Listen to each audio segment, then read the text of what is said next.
Oke, mungkin sampai sini saya boleh ya minta sedikit waktunya para orang tua yang sudah hadir di sini. Pendapat marah itu, seperti itu.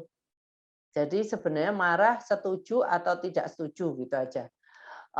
Kira-kira mungkin Ibu dengan Bapak mungkin punya pendapat yang lain, eee, boleh saya mungkin, bisa tahu kira-kira ada yang mungkin punya pendapat di luar pendapat saya ini.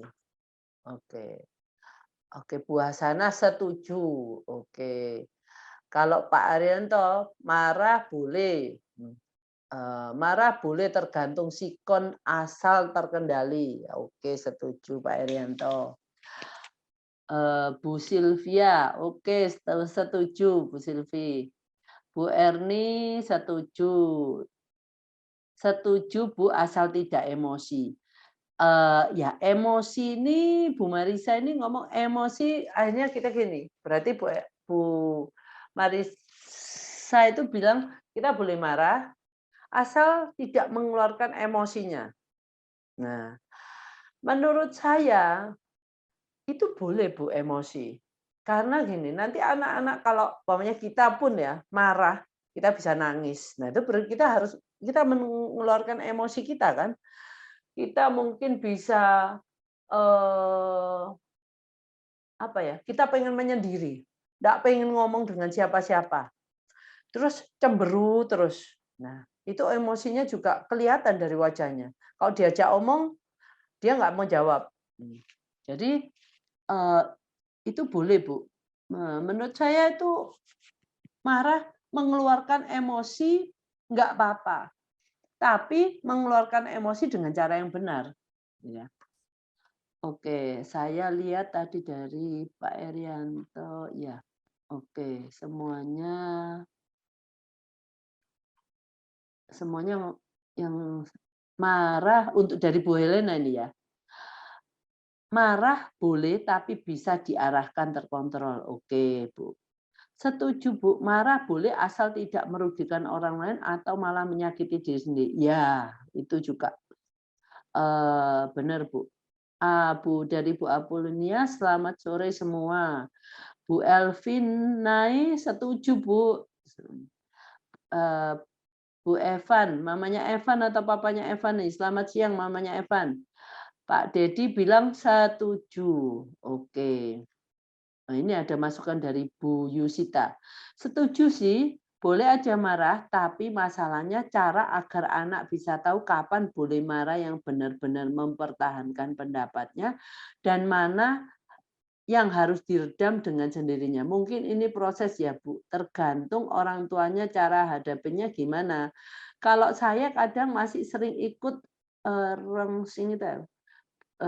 saat anaknya marah, saya ikut gupuh bingung. Pernah saya nahan diri, ambil nafas 4 detik, saya pegang dadanya dan konfirmasi, "Nak, kamu marah ya? Kenapa? Mau apa?" Dia baru mereda. Berarti respon ortu juga sangat menentukan meledak atau tidaknya amarah anak ya Bu ya. Jadi gini, satu, sebenarnya ya, nanti saya jawab nih ya. Oke, marah. Kan tadi gini, pertama, apakah sekarang kalau anak marah, ya, kalau dia namanya minta apa gitu ya, kita nggak bisa memberikan, minta sesuatu, kita nggak bisa memberikan, terus dia marah dengan cara menangis, gitu ya, terus teriak, mungkin ya, menyendiri di sudut atau kamar, dia mungkin menutup wajahnya nggak mau lihat orang, terus dia berguling-guling di lantai, ini di rumah ya. Nah, cuman dia berguling-guling sambil nangis, ini di rumah. Kalau kita bukan ngomong di mall atau di tempat umum ya. Terus diam 1000 bahasa mokok. Nah, kalau anak kita pada waktu marah melakukan hal ini, saya pikir ya oke lah. Dia melampiaskan rasa marah dengan cara ini. Nah, tetapi dia tidak merugikan orang-orang sekitarnya. Dan dia juga tidak memukul dirinya sendiri. Ini cara-cara marah yang juga kita lakukan. Ya, kalau teriak ini saya ngomong kenapa kita ngomong oke. Kalau kamu marah terus kamu teriak, itu nggak teriak terus-terusan. Mungkin dia gitu ya kan biasa anak-anak. Ya sudah, kita biarkan dia mengeluarkan emosi marahnya ini. Ini sudah benar nih, marah tapi tidak ada unsur destruktifnya. Nah, kan nggak mungkin kita gini, membolehkan dia marah, tapi nggak boleh apa-apa. Menangis nggak boleh, teriak nggak boleh. Nah kan itu pun nggak bisa terjadi di kita. Kalau kita marah kan kita ada sesuatu yang kita lakukan untuk meredakan kemarahan itu kan. Nah, itu salah satunya ya dengan cara-cara ini. Kalau dia melakukan ini waktu marah, ya nggak apa-apa lah. Nggak apa-apa, berikan dia waktu untuk meluapkan rasa marahnya dengan cara-cara ini.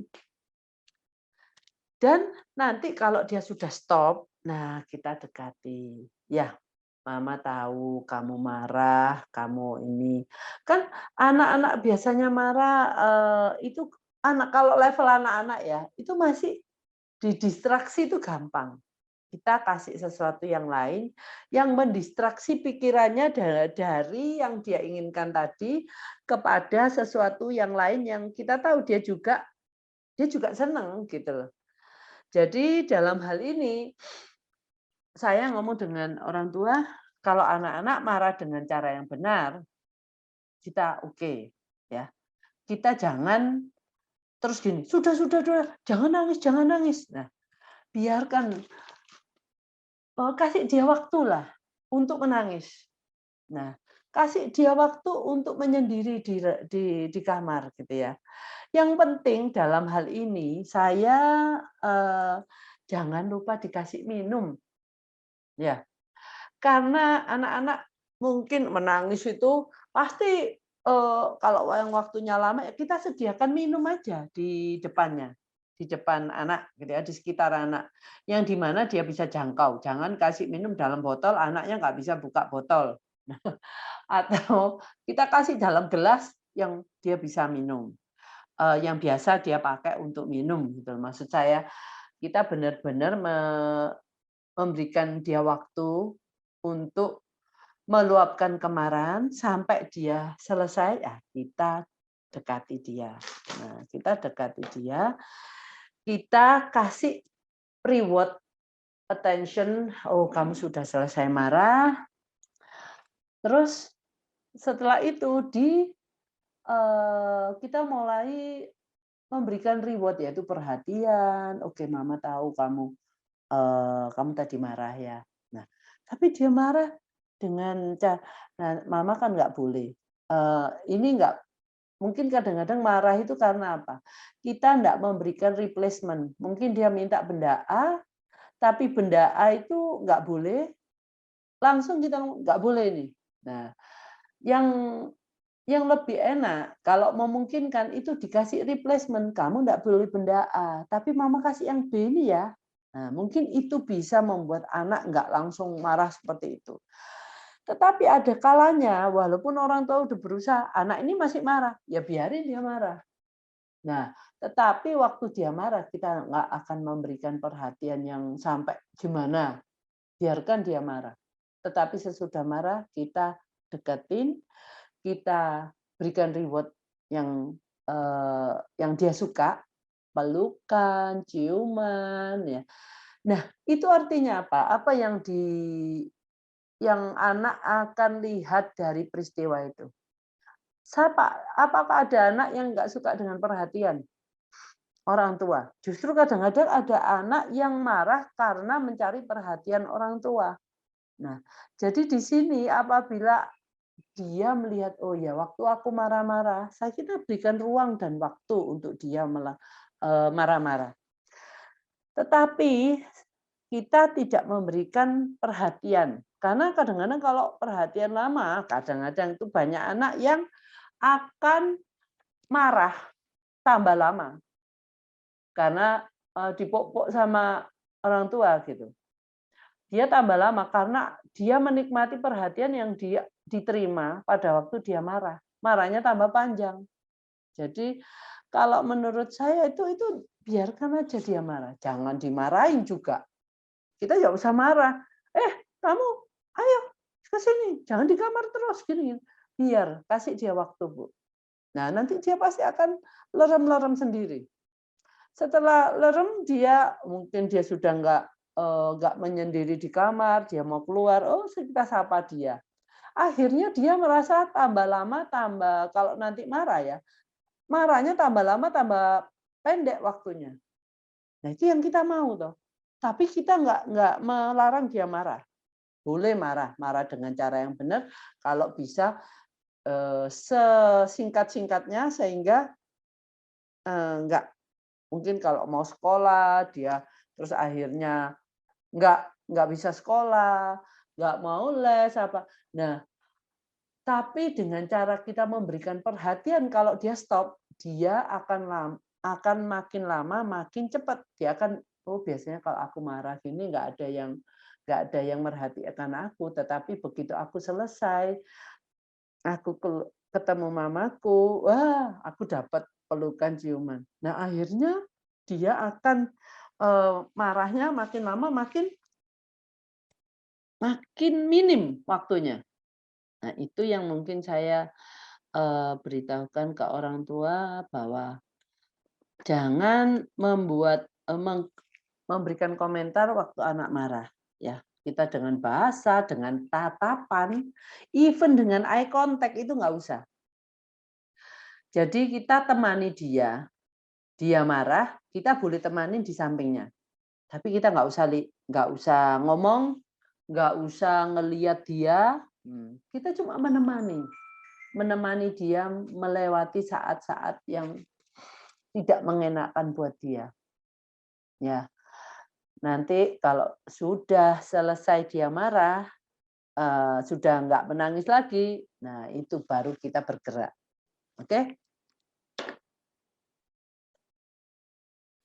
Tadi ada yang saya ini ya, maaf ya. Sudah. Gini, kalau untuk memukul ini, anak-anak itu memukul dan membanting itu biasanya yang dipukul. Nah, ini sangat penting.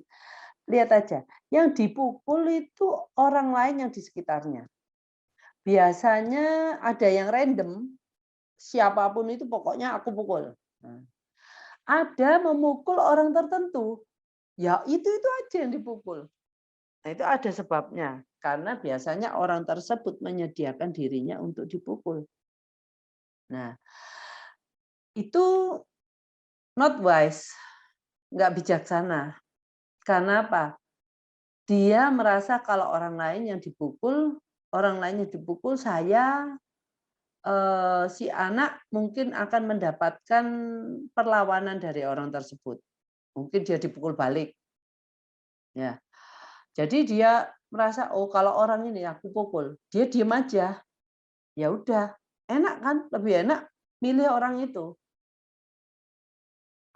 Ada juga yang memukul diri sendiri saat marah. Ini juga cara marah yang nggak bijaksana. Nah, kalau yang dipukul biasanya itu kan kepalanya. Atau dia memukulkan kepalanya ke tembok, ke lantai, kemanapun. Yang ini especially untuk orang-orang anak-anak yang memukulkan itu dengan tidak merasakan sakitnya. Anda akan melihat bahwa dia membandingkan kepalanya ke tembok, ke lantai itu tidak pakai rem ya, tidak jadi langsung aja dipukul habis ya apa ya.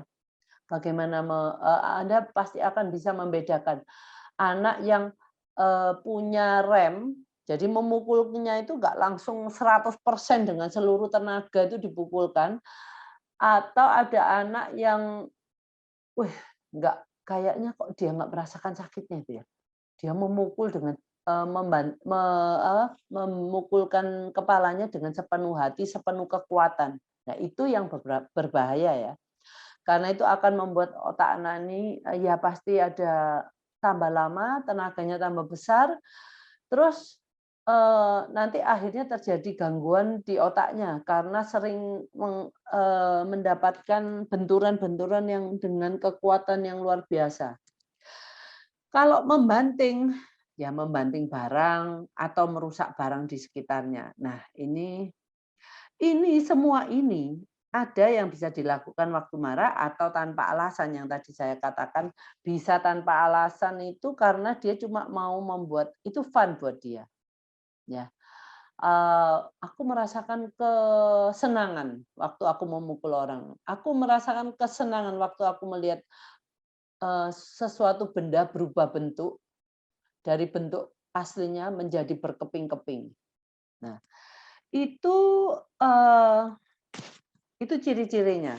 Jadi yang saya mau katakan di sini adalah orang yang menjadi target tertentu dari anak-anak yang dipukul itu harus merubah sikap. Jangan terus-menerus menyediakan dirinya untuk dipukul. Nah, itu nggak anu ya. Benar-benar nggak wise lah. Karena nanti anak ini tambah dewasa, sedangkan kita semakin tua. Akhirnya, terakhir, kita nggak kuat menerima pukulannya, dan kita akan bukan menderita, mungkin mengalami luka terhadap pukulan anak tersebut. Nah, kalau sudah sampai tahap itu, kita mau nggak mau ya harus melakukan sesuatu ya. Nggak bisa terus, nah sesuatu itu apa? Anaknya udah besar, gimana membuat dia ngerem? Nah, intervensinya kebanyakan dalam bentuk fisik. Kalau sampai seperti itu, kita ngomong nggak boleh, itu juga nggak ada gunanya. Nah, biasanya nggak direwes sama anaknya. Nah, itu perlu intervensi yang secara fisik. Maka dari itu, kalau dia anak ini suka memukul, lakukan intervensi itu sedini mungkin. Karena nanti kalau dia sudah besar, kita harus nyewa bodyguard untuk mengendalikan dia. Karena kita nanti bisa seisi rumah megangi dia, kita kualan, dan kita bisa benar-benar nggak bisa deh.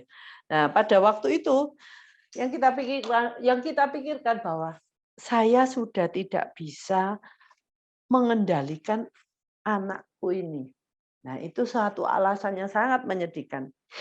Saya ada beberapa kasus teman saya, karena anak saya udah besar ya, yang dengan berat hati harus menitipkan anaknya di sebuah institusi yang saya juga enggak tahu institusinya itu benar atau enggak benar ya. Tapi kita enggak ada cara lain karena yang di rumah adalah mama. Nah, mama juga seorang ibu itu tenaga kan juga perempuan ya. Pasti enggak sekuat papa, tapi papa harus bekerja. Nah, mama di rumah jadi korban terus-menerus terhadap anaknya. Mungkin itu korban pemukulan, itu sangat sakit sekali loh, Bu. Kalau kita digituin sama anak kita, di mana kita tahu kita nggak bisa membalas anak ini sampai gimana, karena itu anak kita sendiri. Jadi saya punya itu sampai pada waktu dia dititipkan di boarding, di institusi itu, dia juga nggak merasa damai di rumah. Ya pasti kepikiran.